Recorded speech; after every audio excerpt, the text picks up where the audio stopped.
know, I guess Soderbergh has the golf analogy of birdies, road wins. Yeah. You have a chance to finish 9-0, to go unbeaten on the road in conference play. How significant of an accomplishment do you think that would be? I mean, it would obviously mean we played great basketball. I was asked that question on the teleconference, and I think, you know, the significant accomplishment for us is winning the regular season ACC championship over, you know, an 18-game schedule, the length of that time. I haven't really thought about going undefeated on the road, though that would be a great accomplishment. I think it's in trying to win the league title. But it means, you know, you have to be steady and consistent. And that analogy that Coach Soderbergh said, you know, I guess that means we'd be 9 under on the backside or on the road, and I think we have one game left, so who knows what we'd have a decent round on. 60 to yeah, that's right. I mean, so do guys kind of feed off of the veterans on this team, especially in those road situations, or where does that, I guess, it stem from? I think, you know, it is different when you go on the road. You don't have the energy of the crowd, so you have to be real steady.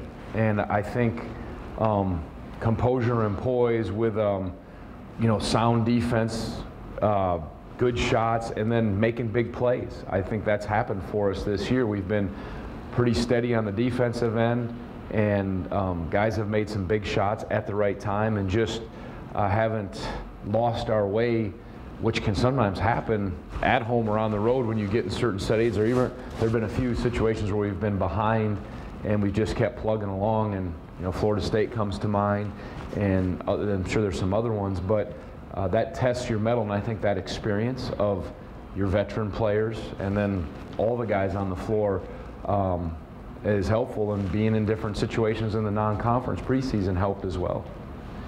You've had the same starting lineup every game this season. That's very unusual. Do you remember ever having a team where you started it the whole same starting lineup the whole season?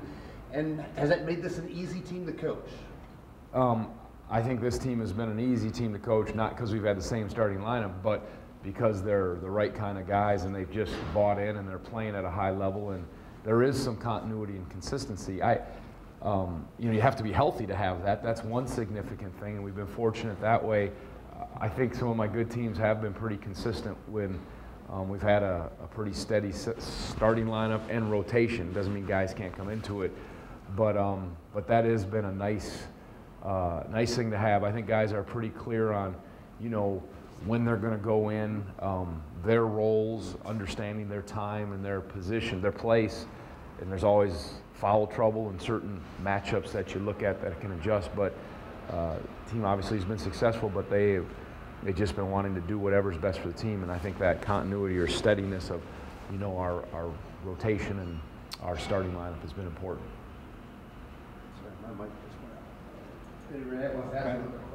You made the decision coming into this season to announce captains. Yep. It wasn't something new. What, I guess, was the thought process behind that coming into the season? Yeah, I wish I could remember exactly what it was, but I just knew it was going to be important, or I thought it would be important. I thought with maybe it was the lack of, we were unproven. There wasn't a lot of game experience coming back, and those three players, and Jack, Isaiah, Devin, had the most experience, and I thought they needed to be empowered, for lack of a better word, to really lead and hold guys accountable and encourage and establish themselves. I thought it would be good for them individually, for their games and for their confidence and all that, and I thought it would be really good for the players, the guys that were going to be thrust into different kinds of roles that were going to be new to them, because we had a lot of newness to it, and they've done a remarkable job. I think that is one of the keys to thus far this success, because our team, we always talk about keys are for us to play really hard, really smart, really together. I think you take that with the leadership, and that's what's put us in this spot of those captains and the guys really buying in. I've loved that, and I will be forever grateful for their approach and their way, and that's going to carry those guys on in life, how they've led and what they've been about in the whole season. In these next two games, with both against teams that are kind of still jockeying for position in the Yeah. postseason. Is that an additional challenge now that to get not that to get the team to kind of lock down and focus, but obviously there's a lot of urgency for those two teams to get victories. For sure, these are big games for them, and I think they're very important games for us. You know, anytime because of there's a target on us, so you know you're going to get people's extreme effort in those settings. So, and you want to play well. You want to just improve and play the right kind of basketball, regardless of where we're at in terms of the regular season and all that stuff. It's still about the quality of play.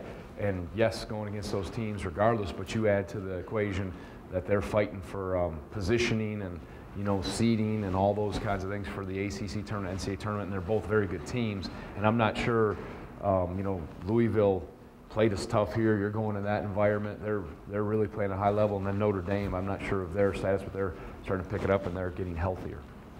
Tony, can I hand you this for 1 second? I just have one other question to ask you, and it's kind of along what you were talking about there.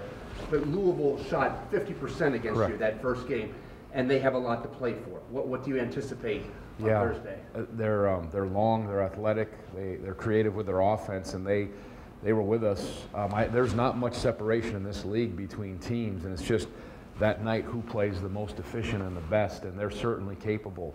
And they guard you well, and they can mix things up, but they have the ability, some guys who can go make some shots, and their shooting percentage was a concern, and we got a great lift from Marco Anthony in that game, if you remember, and other guys played well, so that will be a great opportunity for us to see if we can continue to try to tighten up defensively, because again, in that setting, that's going to be, we've been in there many times, they get it going pretty good, and the crowd gets behind them, and we know that's what we'll have to play. And time is winding down for Devin Hall and Isaiah Wilkins, your two seniors. Just talking about what they've meant to this program over their 4 or 5 years. Talk about steady rock. I talked to our guys. I quoted a song by the Whispers, "Rock Steady," in one of our pre-games, that we need to be rock steady in terms of how we play. And they all looked at me with blank stares. It was an old R&B song, I think in the '87. But that's a great way to describe Isaiah and Devin: rock steady, rock solid. They have been such important pieces of this from when they came in and how they bought in, and they just, as I've mentioned before, it's like they came in, if you liken it to a company, they came in at the entry level and they just worked and they worked and they advanced and they advanced, and now they're in a position of true leadership and true ownership. They're owners. They're not, like I said, they're not guests, they're not renters, they're owners of building this house, and this is their house that they've helped build. And so how steady they've been, how well they've played, the kind of people they are, the influence on the court, in the university community, and abroad in this city, I stand in awe of, and I love that, because that stuff will last far longer than the wins and losses and all of the other things.